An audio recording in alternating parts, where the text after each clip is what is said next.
Hare Krishna. So today we are going to talk on a very important topic.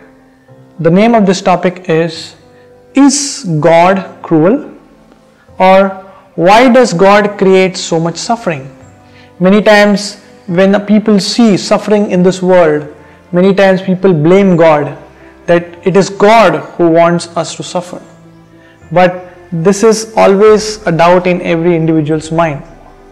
One time there was one lady, she approached Lord Buddha. This lady was very much distressed. She started crying, and in great distress she approached Gautam Buddha, and she said that my only son has died. Please revive him back. Please revive him back. And at that time Lord Buddha said, certainly I will revive him, but only thing is, please get me some rice from some nearby houses.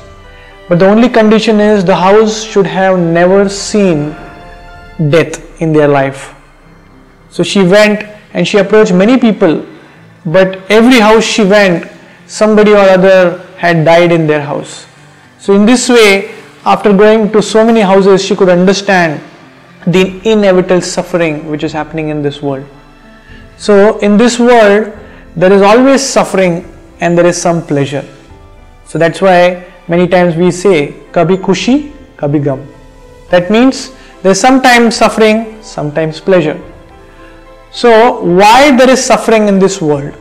And the question is, does God really wants us to suffer? One of the famous Wimbledon champion, his name is Arthur Ashe. One time, because of a terminal illness, he was supposed to die very soon. Then many of his fans wrote him a letter saying that you are such a nice person, a nice sportsman, you are always doing something good for people, you used to go to church. Why this has happened to you? Why God has done this to you? And the reply which Arthur Ashe gave was really very inspiring for me.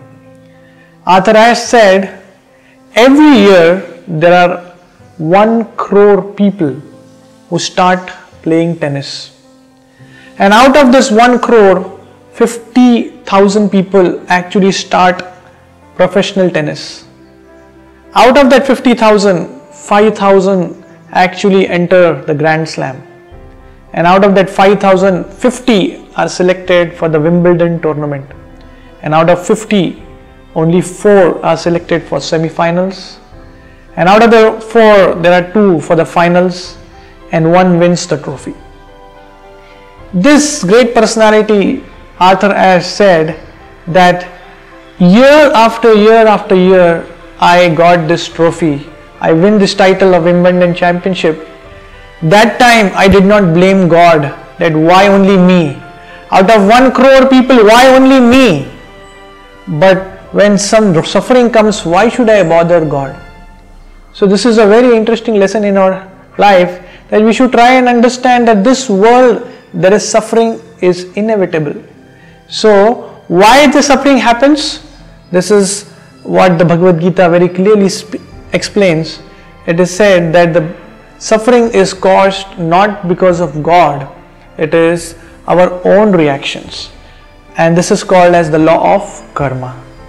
Many times people feel that God is cruel.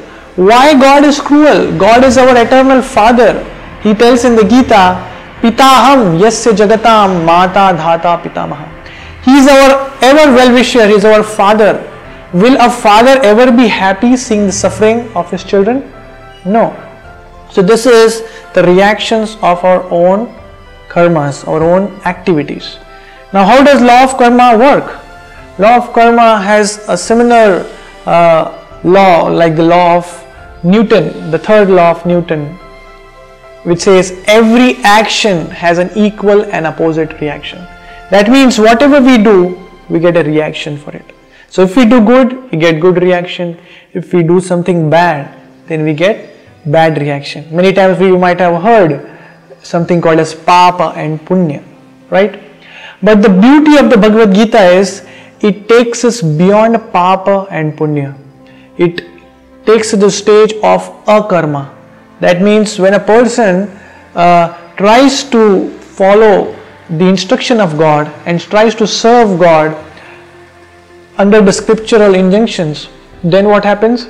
He is transcending the law of karma, and very soon he is freed from this cycle of birth and death, which is always is a place of misery. And in this way he is freed permanently from this misery, and at the end of his life he goes back to the abode of God, which is called as Vaikuntha. The word Vaikuntha comes as a Sanskrit word. Kuntha means suffering, and Vaikuntha means a place where there is no suffering. So this is what is the understanding of the Bhagavad Gita. Hare Krishna.